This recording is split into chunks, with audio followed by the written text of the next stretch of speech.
कि माँ हर चीज को देने वाली है, जो भी आपकी कामना है वो आपको पूर्ण करने वाली है। कि हम 51 शक्ति पीठों में से मुख्य शक्ति पीठ की बात कर रहे हैं, जो कि एक योनि शिलाखंड के स्वरूप में है। यहाँ पर कोई भी मूर्ति पूजा या विग्रह नहीं है जिसकी पूजा होती है। तो पूजा किसकी होती है? एक योनि की। तो यहाँ से हर चीज की क्रिएशन है, यहाँ से हर चीज की शुरुआत है। तो ये 10 महाविद्याएं एक साथ यहाँ पर विराजमान है।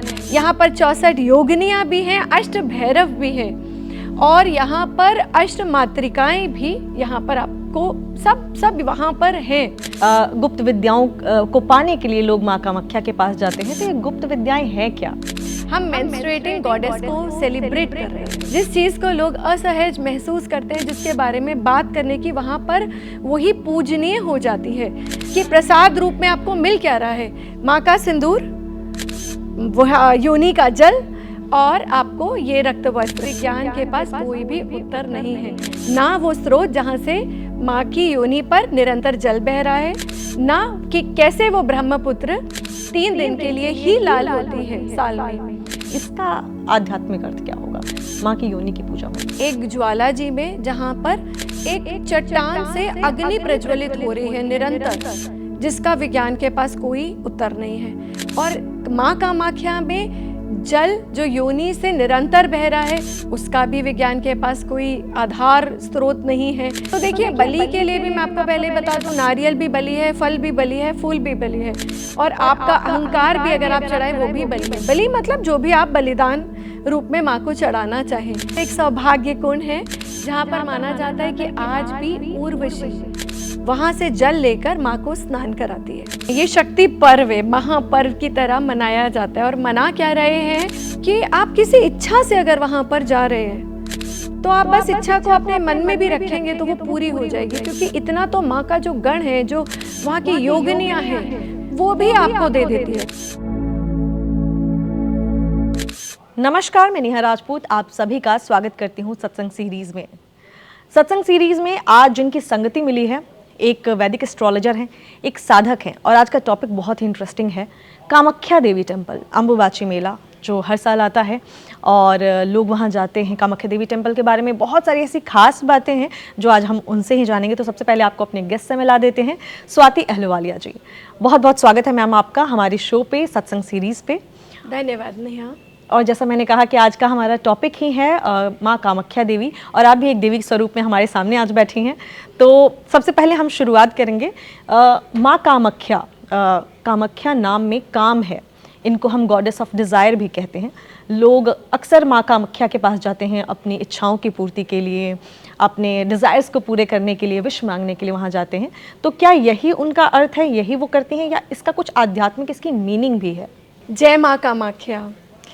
देखिए नेहा, सबसे पहले समझने वाली बात यह है कि कामाख्या का शाब्दिक अर्थ क्या है। काम आख्या, काम देने वाली माता। वो कामदायिनी भी है और काम विनाशनी भी वही माता है। वो कामेश्वरी है, गॉडेस ऑफ डिज़ायर। बिल्कुल सही कहा आपने, वो गॉडेस ऑफ डिज़ायर है। अगर हम उनको समझें तो कामाख्या वरदे देवी नील पर्वत वासिनी त्वम देवी जगत माता योनि मुद्रे नमोस्तुते। अर्थात वो कामदायिनी जो कि नील पर्वत पर वास करती हैं, वो हम उनसे आशीर्वाद लेते हैं। तो ये उनका अर्थ है। पर अगर हम उनको ये केवल भौतिक अपनी इच्छाओं के लिए उनको सीमित करके सोचे, तो ये उनके विराट स्वरूप को बहुत ही सीमित कर देना होगा। कामदायिनी भी माता वही, और काम विनाशनी, जैसे मैंने आपको कहा, वो धर्म, अर्थ, काम और मोक्ष चारों जो तत्व हैं, जो चारों धर्म हैं, वो उन्हीं से उनकी अधिष्ठात्री देवी है। सत, रज और तम तीनों ही गुण उनमें व्याप्त हैं। और भक्ति हो, मुक्ति हो या शक्ति हो, सभी कुछ आप उनमें देखने को आपको यहाँ पर मिलेगा। क्योंकि अगर आप एक भक्त और साधक बनकर जाएंगे तो आपको साधना में आप लीन हो जाएंगे और माँ की भक्ति को अनुभव करेंगे। पर अगर आप शक्ति स्वरूपा माँ की आराधना करेंगे, जैसे आप देखते हैं बहुत सारा कॉरपोरेट जाता है, पॉलिटिशियंस वहाँ जाते हैं क्योंकि वो शक्ति चाहते हैं, तो माँ शक्ति भी आपको देती है। और अगर आप बात करें मुक्ति की, कितने अघोरी तांत्रिक लोग वहाँ जाते हैं तो वो चाहते क्या है? मुक्ति। तो ये कहना उचित होगा कि माँ हर चीज़ को देने वाली है, जो भी आपकी कामना है वो आपको पूर्ण करने वाली है। आपने तंत्र की बात की, तो माँ कामाख्या जो जगह है इसे हम तांत्रिक साधना भी कहते हैं, या फिर इसके कहा जाता है कि ये तंत्र साधना का सबसे बड़ा केंद्र है। क्या यही है इसका मतलब, या इसके पीछे का कोई और भी इसके पीछे रहस्य है? देखिए, सबसे पहले इसको समझने के लिए हमें ये समझना चाहिए कि हम 51 शक्ति पीठों में से मुख्य शक्ति पीठ की बात कर रहे हैं, जो कि एक योनि शिलाखंड के स्वरूप में है। ये एक गर्भगृह है यहाँ पर, और माँ की योनि यहाँ पर स्थापित है। और माना जाता है कि जब माँ के अंग प्रत्यंग गिरे और जगह जगह जो शक्तिपीठ के रूप में हम देखते हैं, तो यहाँ पर माँ की योनि गिरी। तो यहाँ पर कोई भी मूर्ति पूजा या विग्रह नहीं है जिसकी पूजा होती है। तो पूजा किसकी होती है? एक योनि की, जो कि द्वैत और अद्वैत दोनों स्वरूप की है, क्योंकि यहाँ पर अनुभव है। यहाँ पर माता, जैसे आप मंदिरों में जाते हैं तो आपको अलंकृत मूर्ति दिखाई देती है, स्वर्ण सिंहासन पर बैठी माता दिखाई देती है, तो यहाँ पर ऐसा कुछ नहीं है। यहाँ पर अनुभव है, क्योंकि यहाँ तो एक शिलाखंड के रूप में, योनि शिलाखंड के रूप में, प्राकृतिक शिलाखंड के रूप में माँ यहाँ पर विराजमान है। तो ये माँ की जागृत अवस्था है। तो यहाँ पर, क्योंकि यहाँ पर ये ऊर्जा का स्रोत बन जाता है, ये कॉस्मिक वूम भी आप इसको कह सकते हैं, क्योंकि ये एक नॉर्मल योनि नहीं है, ये माँ जगत जननी की योनि है। तो यहाँ से हर चीज़ की क्रिएशन है, यहाँ से हर चीज़ की शुरुआत है। तो आप इसको इस तरीके से समझिए, क्योंकि ये इसका धार्मिक महत्व और स्पिरिचुअल दोनों ही बहुत, ये ऊर्जा का एक केंद्र है। तो यहाँ पर हर चीज़ बहुत हायर फ्रीक्वेंसी है, तो इसलिए तंत्रों की साधना से लोग मानते हैं, बट ये बहुत ही उसको छोटा कर देने के लिए होगा, क्योंकि यहाँ पर बहुत ही, आप साधक आके दृष्टि से जब आप इसको देखेंगे तो ये ऊर्जा का सोर्स पॉइंट है। यानी कि सिर्फ इसे हमें मतलब तंत्र मंत्र से नहीं जोड़ना चाहिए, ये जोड़ना गलत है। ये भक्ति, शक्ति और तंत्र हर चीज़ का एक संगम है। अच्छा, माँ कामाख्या को, जैसे हमने तांत्रिक साधना की तो बात की कि ऐसा कहते हैं, एक और चीज़ कहा जाता है इसके बारे में कि जो माँ कामाख्या धाम है वो 10 महाविद्याएं जो होती हैं उनमें से एक है, और इसके पीछे का कारण क्या है? जो है शाक्त परंपरा, उसमें ये 10 महाविद्याएं जो होती हैं क्या होती हैं?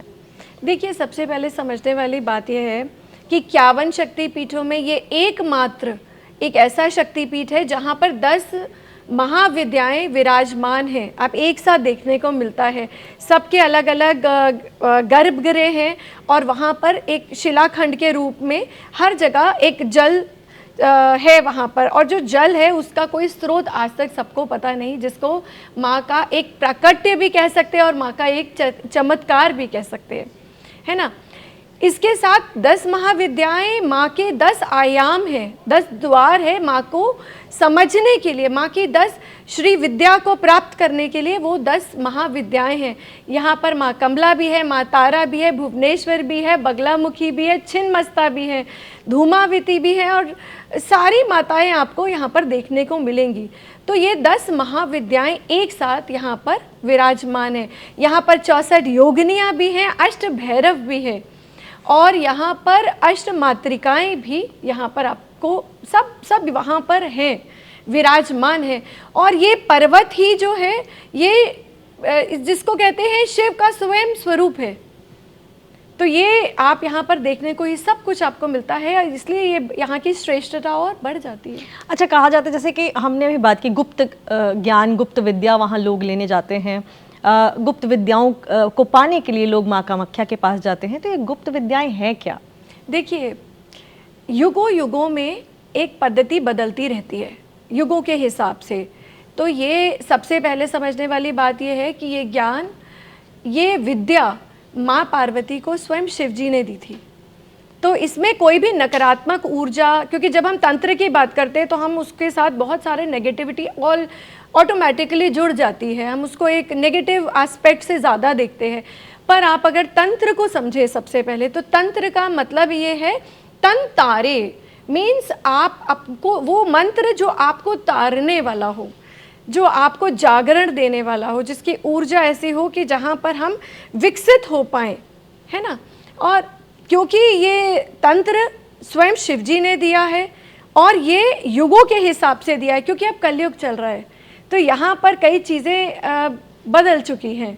तो ये जो तंत्र है ये इस युग के लिए श्रेष्ठ माना जाता है। और यहाँ पर गुप्त इसलिए रखा जाता है क्योंकि आप कुंजी का स्रोत में भी देखेंगे, अगर दुर्गा सप्तशती में, तो एक कुंजी का स्रोत है, मतलब वो कुंजी है, की है उस दुर्गा सप्तशती की। तो ये गुप्त विद्या इसलिए है क्योंकि ये बहुत पावरफुल है। तो इसका पात्रता पर निर्भर करता है कि आप इसका यूज़ और मिसयूज़ कैसे करें। तो यहाँ पर इसको हमेशा ही गोपनीय और गुप्त ही रखी गई है। तो गुप्त रखने का कारण, बहुत सारे लोग ये सोचते हैं कि महाविद्याएं हैं, गुप्त महाविद्याएं हैं, तो गुप्त आखिर क्यों रखा गया है और गुप्त विद्याएं हैं क्या, ये हमने जान लिया।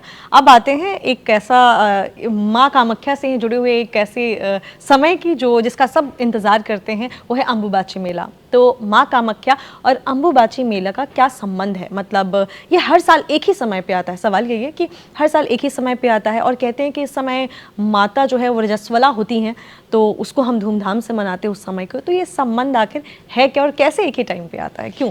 देखिए, सबसे पहले तो अम्बुबाची को समझते हैं। ये शक्ति पर्व है, महापर्व की तरह मनाया जाता है। और मना क्या रहे हैं? हम मेंस्ट्रुएटिंग गॉडेस को सेलिब्रेट कर रहे हैं। जिस चीज़ को लोग असहज महसूस करते हैं, जिसके बारे में बात करने की, वहाँ पर वही पूजनीय हो जाती है। तो आप सबसे पहले तो अम्बुबाची, ये वो टाइम है जब माँ रजस्वला होती है और 3 दिन के लिए कपाट बंद हो जाता है। उस समय जो माँ की योनि है वो जनरली आच्छादित रहती है, लाल फूलों से ढकी हुई रहती है, और वो जो गर्भगृह है वो पूर्णतः वहाँ पर अंधकार है।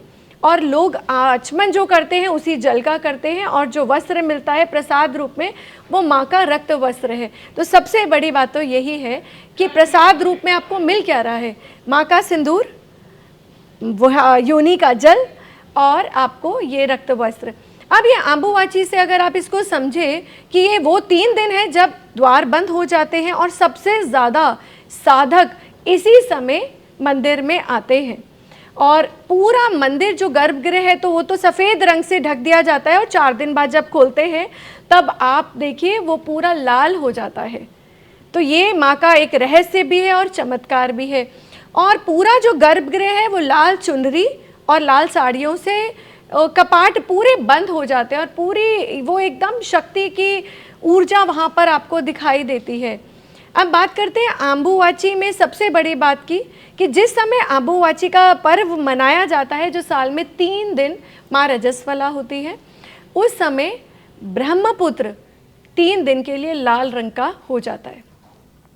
तो ये माँ का प्रकट्य दिवस भी है और माँ की जागृत अवस्था भी है, जिसके पास विज्ञान के पास कोई भी उत्तर नहीं है। ना वो स्रोत जहाँ से माँ की योनि पर निरंतर जल बह रहा है, ना कि कैसे वो ब्रह्मपुत्र 3 दिन के लिए ही लाल होती है साल में। अब आपने बात जैसे करी कि ये उन्हीं दिन क्यों होता है। सूर्य जब मिथुन राशि में प्रवेश करते हैं और मृगशिरा का आखिरी चरण होता है और आद्रा का पहला चरण होता है, वही वो समय होता है जब माँ रजस्वला होती है। और माँ रजस्वला नहीं, क्योंकि हम माँ तक नहीं सीमित करते, ये प्रकृति रजस्वला होती है। तो यहाँ पर कुछ नियम और कानून उस समय रहते हैं, जैसे कि देखिए, अगर माँ रजस्वला है तो वो माँ का रेस्टिंग पीरियड हुआ है ना। तो जब माँ रजस्वला होती है तो, और उसी समय ना तो आप बीजारोपण होता है, ना आप कोई पूजा होता है, ना देवी पूजन होता है, ना पितृ पूजा होता है, ना यज्ञ, ना हवन, ना कहीं पर भी जो जलती है, ये सब वहाँ पर वर्जित होता है। सब मौन साधना में चले जाते हैं, और जितने लोग भक्तगण वहाँ पर आते हैं वो उस समय केवल साधना करते हैं, क्योंकि यहाँ पर ये वो समय है जहाँ पर बाहरी कुछ भी नहीं है, सब कुछ आंतरिक है। तो ये मंत्र को सिद्ध करने का श्रेष्ठ समय भी बन जाता है। तो अम्बुबाची बहुत श्रेष्ठ पर्व है। यहाँ पर आपको तांत्रिक, अघोरी, वैष्णव, शैव धर्म से लोग, किन्नर आपको भारी मात्रा में देखने को मिलते हैं, जो साधक के रूप में माँ की उपासना करते हैं। जैसे हम कामाख्या देवी टेम्पल की बात कर रहे हैं, तो शक्तिपीठों की भी बात करते हैं हम, तो हर जगह माँ की मूर्ति जो है वो मूर्ति स्वरूप में होती है। यहाँ पे योनि स्वरूप में है माँ जो है। तो मैं ये आपसे जानना चाहूँगी कि योनि की पूजा वहाँ की जा रही है, इसका आध्यात्मिक अर्थ क्या होगा? माँ की योनि की पूजा होना? बहुत सुंदर सवाल है आपका नेहा। देखिए, माँ की जागृत अवस्था दो ही रूप में हमको देखने को मिलती है। एक ज्वाला जी में, जहाँ पर एक चट्टान से अग्नि प्रज्वलित हो रही है निरंतर, जिसका विज्ञान के पास कोई उत्तर नहीं है। और माँ कामाख्या में जल जो योनि से निरंतर बह रहा है, उसका भी विज्ञान के पास कोई आधार स्रोत नहीं है। तो जिसके कारण वहाँ पर जो भी कॉरिडोर को बनाने की भी बात चल रही है, वो एक काफ़ी विवादित है, क्योंकि स्रोत जो है वो एक प्राकृतिक स्रोत है ना। अब बात करें कि हम यहाँ पर बात कर रहे हैं योनि शिलाखंड की पूजा की, ठीक है। ये योनि शिलाखंड कहना यहाँ पर बहुत छोटा कर देना है, क्योंकि ये जगत जननी है, क्रिएशन पॉइंट है, सोर्स पॉइंट है, और यहीं से प्रकृति सृष्टि सब चीज़ों का निर्माण हुआ है। यहीं से आदि शक्ति ने नवग्रहों का निर्माण किया है। तो सब कुछ यहीं से सबका शुरुआत दिखाई देती है।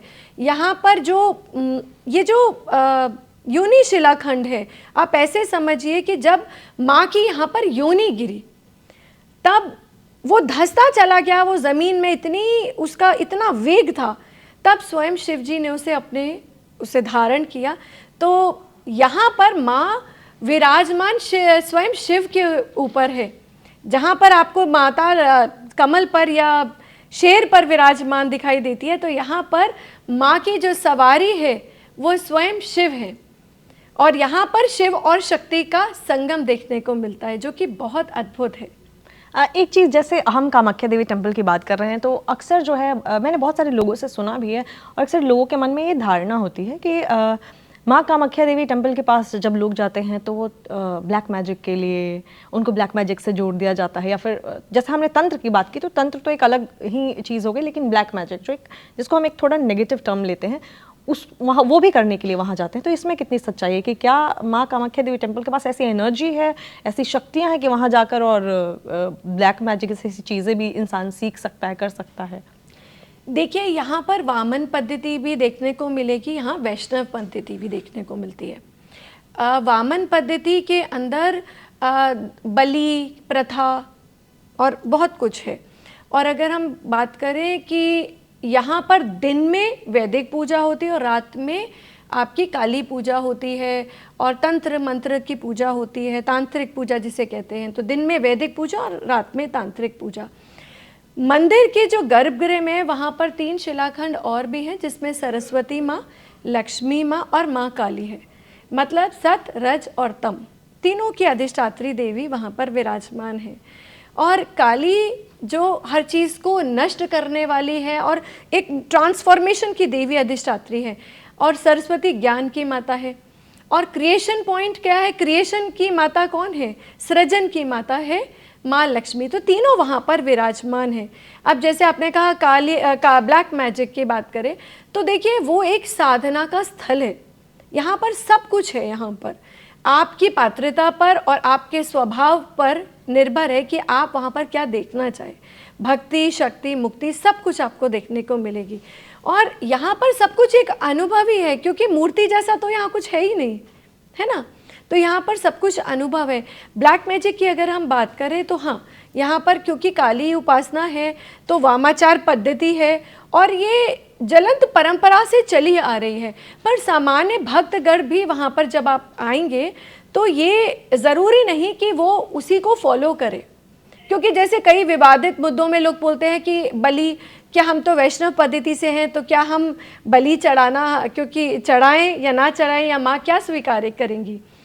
तो देखिए, बलि के लिए भी मैं आपको पहले बता दूं, नारियल भी बलि है, फल भी बलि है, फूल भी बलि है, और आपका अहंकार भी अगर आप चढ़ाए वो भी बलि है। बलि मतलब जो भी आप बलिदान रूप में माँ को चढ़ाना चाहें। तो वहाँ पर वो एक पूरा ऐसा केंद्र है जहाँ पर आपको सब कुछ देखने को मिलता है। हम क्योंकि बहुत ही इंटरेस्टिंग टॉपिक है, मैं आपसे जानना चाहूँगी, सर आपने 2-3 चीज़ें ऐसी कही कि साइंस भी उसको नहीं, ऐसी कौन कौन सी माँ कामाख्या देवी टेम्पल के बारे में ऐसी कौन कौन सी चीज़ें हैं उस जगह के बारे में जिसको अभी तक साइंस भी प्रूफ नहीं कर पाया, ऐसे अगर कुछ चीज़ें आप बताएं जो हमें समझ में आए। देखिए, सबसे बड़ी बात तो यही है कि ये ऐसा जगह है ये, क्योंकि कामाख्या जो कामाख्या पूरा पर्वत ही है, जो क्षेत्र पूरा है वो एक श्री यंत्र की तरह है, क्योंकि अगर आप उसे ऊपर से देखें तो एक तरफ पर्वत है, एक तरफ विष्णु पर्वत है, और एक तरफ बीच में है शिव पर्वत, जहाँ पर माँ कामाख्या जी उस पर विराजमान है। तो ऐसा कोई भी क्षेत्र नहीं है जहाँ पर आपको इस तरीके की एनर्जी दिखाई दे। 64 योगिनियाँ, अष्ट भैरव, मातृकाएँ वहाँ पर। जब हम अष्ट भैरव की बात करते हैं तो ये माँ का गढ़ है, जो वहाँ पर सेवक है, रक्षक है वहाँ पर। और योगिनियाँ भी जो है वो देवी माँ की सहेलियाँ भी कहते हैं, और देवी रक्षक है वहाँ पर। तो ब्रह्म विष्णु महेश, 10 महाविद्याएं और सब कुछ यहाँ पर आपको देखने को मिलता है। तो ये बहुत ही महत्वपूर्ण बात है यहाँ की, और जो इसकी धार्मिक स्पिरिचुअल भी इसको बहुत हायर फ्रिक्वेंसी इस स्थान की बना देता है, इसीलिए लोग यहाँ पर साधना का केंद्र भी मानते हैं। जैसे कहते हैं साधना तो हम कहीं भी कर सकते हैं, जैसे आजकल हम बोलते हैं कि क्लोज जगह पे भी हम बैठ के अगर हम मंत्र उच्चारण कर रहे हैं या कहीं शांत वाली जगह पे भी जाके मंत्र उच्चारण कर रहे हैं तो उसकी भी उतनी शक्ति होती है। तो माँ कामाख्या देवी के पास ही साधना क्यों? जो आपने बताया कि हायर फ्रिक्वेंसी है वो तो एक रीज़न है, क्या इसके पीछे कोई और भी कारण है जिसकी वजह से लोग वहीं जाकर साधना करते हैं? देखिए, वो एक ऐसी जगह है जहाँ पर, और ये ऐसा अम्बुवाची का ऐसा समय है जहाँ पर माँ का एक मौन साधना की जाती है। आप वहाँ पर मंत्र और तंत्र, अपने हर चीज़ को सिद्धि का समय माना जाता है। मंत्रों को लोग सिद्ध करने के लिए जाते हैं। उस समय ये भी बात है कि आप उस समय कोई भी नया मंत्र नहीं उठाते, क्योंकि ये जो भी आप मंत्र करते आ रहे हैं ये उनका सिद्धि का समय माना जाता है। अच्छा, ये इंटरेस्टिंग है, ये ज़रूर बताइएगा। जैसे कि अगर कोई नॉर्मल इंसान वहाँ जा रहा है, जो पहली बार जा रहा है और उसको जाने की इच्छा है, तो वो वहाँ जाकर मंत्रोच्चारण, तो किस तरीके से वो पूजा पाठ करे वहाँ जाकर? क्योंकि जब नया नया कोई किसी जगह पे जाता है, और आप जिस तरीके से बता रहे हैं, जितना हम भी जानते हैं, वो बहुत ही खास जगह है। तो अगर कोई न्यू इंसान जा रहा है, जैसे फॉर एग्जाम्पल मैं पहली बार जा रही हूँ, तो किस तरीके से वहाँ पूजा होगी और क्या क्या चीज़ें मुझे करनी चाहिए? देखिए, वैष्णव पद्धति के हिसाब से मैं आपको बता देती हूँ, है ना, क्योंकि साधक जो है वो दूर दूर से आते हैं और सब वैष्णव पद्धति से ही पूजा करते हैं। तो आप वहाँ पर जब जाएं तो वहाँ पर आप सबसे पहले तो जो वहाँ पर गणेश जी, जो उच्चिष्ट गणेश जी यहाँ पर स्थापित है द्वार पर, उनका दर्शन कीजिए। क्योंकि माना जाता है कि गणेश जी वो देवता हैं जहाँ से हमारी सिद्धि और साधना शुरू होती है, वो पहले गुरु हैं, है ना। उसके बाद आप वहाँ पर माँ के दर्शन करिए। वहाँ पर एक सौभाग्य कुंड है जहाँ पर माना जाता है कि आज भी उर्वशी वहाँ से जल लेकर माँ को स्नान कराती है ना। वहाँ पर आप जाइए और उसके बाद आप माँ के गर्भगृह के दर्शन करिए। तो ये तो वहाँ पर एक नॉर्मल प्रक्रिया है। उसके बाद वहाँ पर पूरे समय यज्ञ और हवन चलते रहते हैं।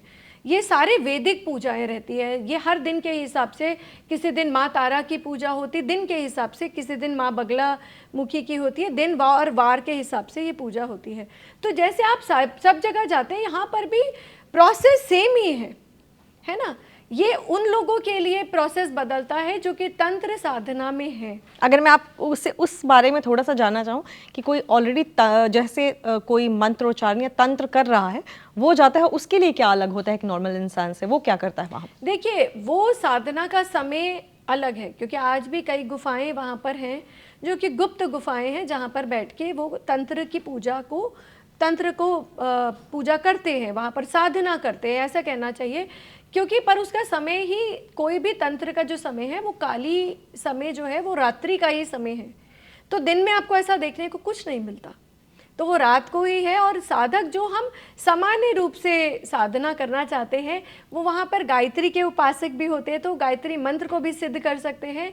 या फिर माँ का एक प्रिय मंत्र है ओम ह्रीम ह्रीम क्लीम चामुंडाय विच्छे, वो इसका भी जाप वहाँ बैठ के कर सकते हैं, सिद्धि कर सकते हैं। जो तांत्रिक पूजा है वो रात में ही होती है और उसके लिए अलग जगह बनी हुई है, उनको कहीं ना कहीं गुफा बनी हुई है, कहीं ना कहीं अलग अलग स्थल है। क्योंकि 10 महाविद्याएं सब गर्भगृह में ही हैं। उसके लिए आपको नीचे जाना पड़ता है, गुफा के रूप में आप देखने को मिलती है। एक और चीज़ कहते हैं कि जैसे वहाँ की एनर्जी बहुत ही अलग है, जाने के बाद आपको एनर्जी फील होती है। क्या एनर्जी होती है, लाइक किस तरीके की फीलिंग आती है वहाँ जाने के बाद? देखो नेहा, ये साधक के ऊपर डिपेंड करता है कि आपको कैसी फीलिंग आए। क्योंकि आपका और मेरा सबका स्पिरिचुअल लेवल सबका अलग है। कई लोग आपको ऐसे भी देखने को मिलते हैं जो मुझे बड़ा अजीब लगता है कि जिनको कुछ फील ही नहीं हुआ, क्योंकि वो पर्यटक की तरह गए, टूरिस्ट की तरह गए, वो ये सोच कर गए जैसे वो बाकी साधना या फिर आप मंदिरों में जाते हैं आप वैसे, क्योंकि यहाँ पर देखने जैसा कुछ नहीं है, सब कुछ अनुभव है। तो यहाँ पर आपके स्पिरिचुअल लेवल के हिसाब से ही माँ आपको देखती है, क्योंकि आप जिस भाव से जाएंगे और आप जिस इच्छा से जाएंगे, क्योंकि देखिए ये गॉडेस ऑफ डिज़ायर है, कामदायिनी, काम नाशिनी, काम प्रदायिनी, तो कामाख्या। तो इसको आप समझेंगे तो ये आपकी हर काम को पूरा करने वाली है। तो आपकी इच्छा जो भी होगी वो माँ आपकी पूरा करेंगी।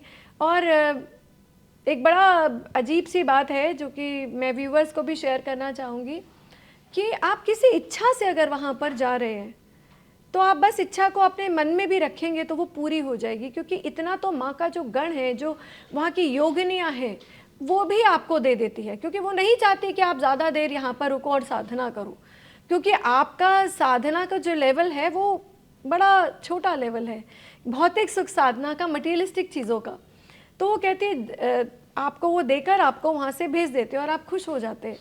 पर अगर आप माँ की इच्छा रखें तो वहाँ साधना, आपकी असली साधना शुरू होती है कि जब आप शक्ति के उपासक की तरह जाए, शक्ति के आराध्य की तरह जाए, आप माँ से कम कुछ ना मांगे वहाँ जाकर, तब वहाँ पर आपकी असली परीक्षा शुरू होती है और असली आपकी साधना शुरू होती है।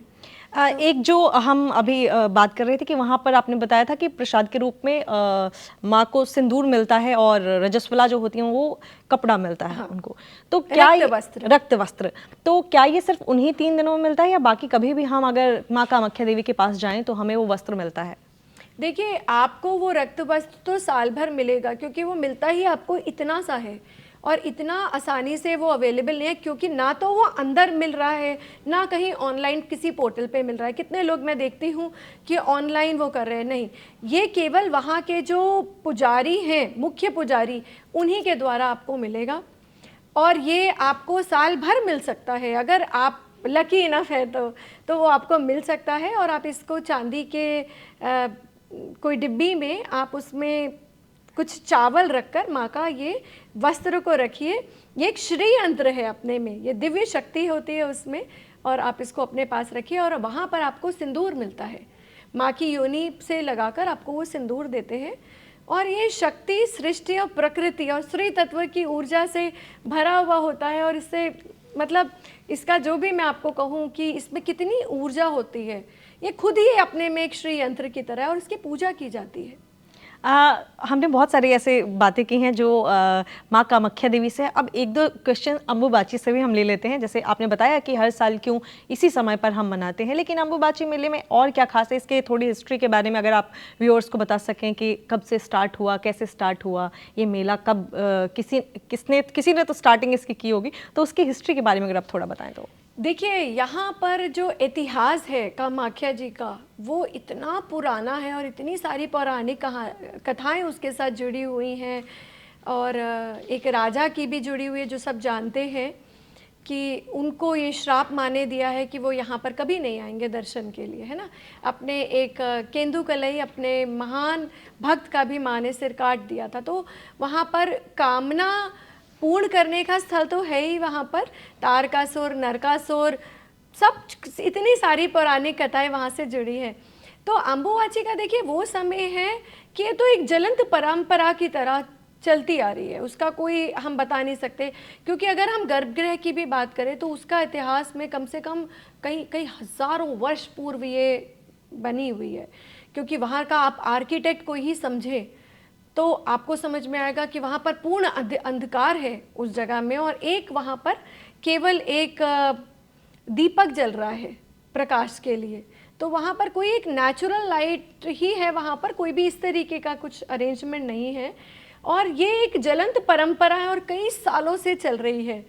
तो इसका यही सबसे बड़ा अद्भुत, ये अद्भुत भी बहुत है और दिव्य भी बहुत है।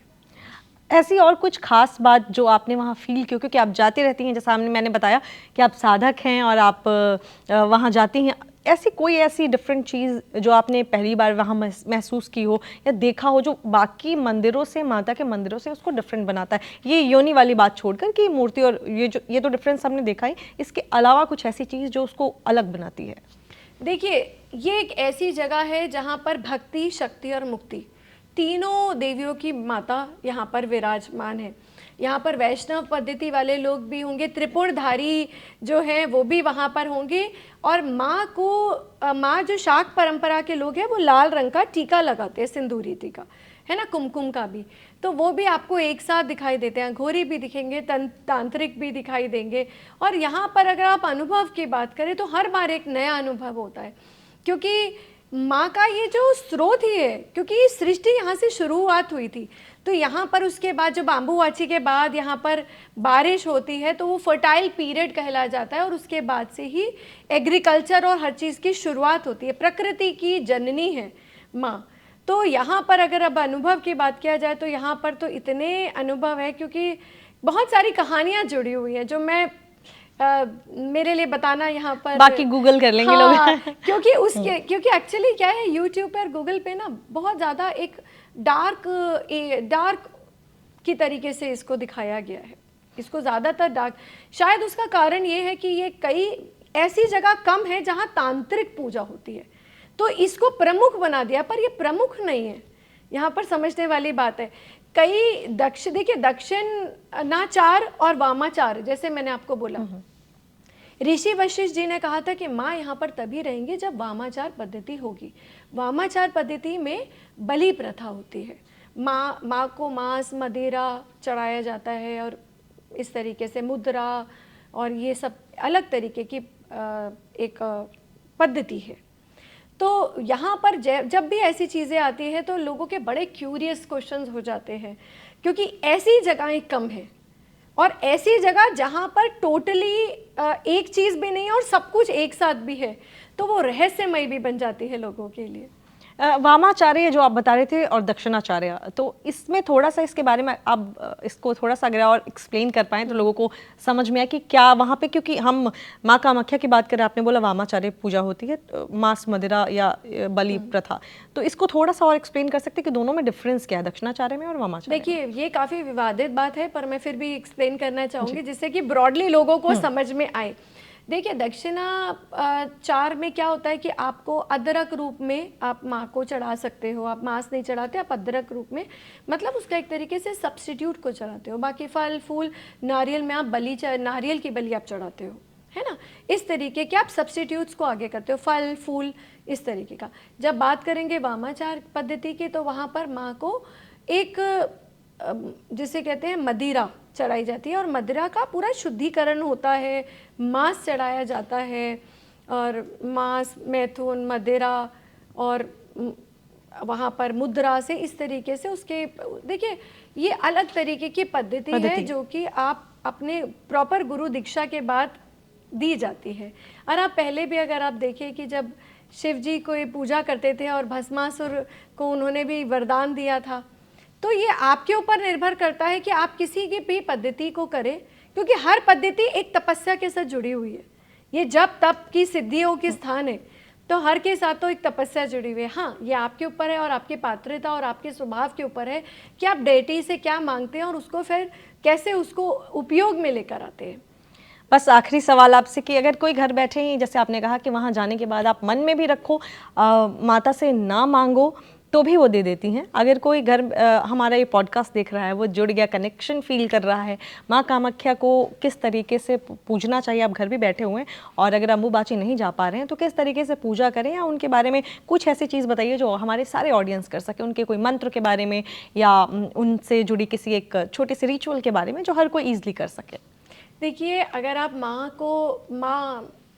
जब आप माँ कहते हैं तभी आपको वो अनुभव हो जाता है, और वहाँ तो आप 10 महाविद्याएं विराजमान हैं।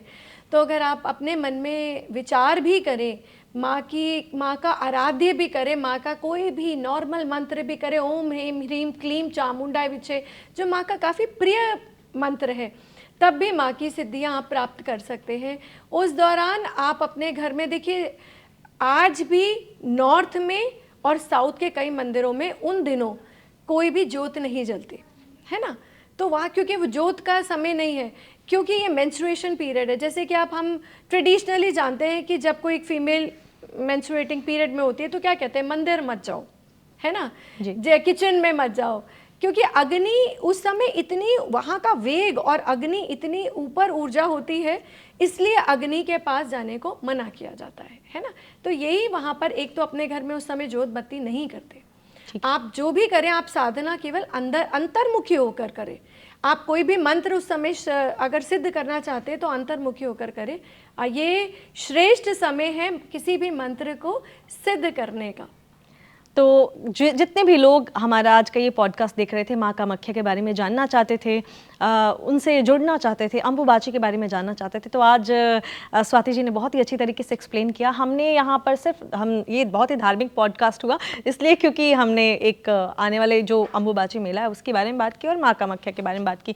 तो स्वाति जी जाते जाते यही कहेंगे कि बड़ी विडंबना है हमारे देश में कि जहाँ एक तरफ जब फीमेल को पीरियड्स होता है तो लोग उसे बहुत ही इम्प्योर समझते हैं, लेकिन वहीं हमारी जगह, हमारे देश की एक खूबसूरती भी है कि सेलिब्रेशन है वो, जहाँ लोग जाते हैं, आदमी औरत हर कोई जाता है और पूजा करता है।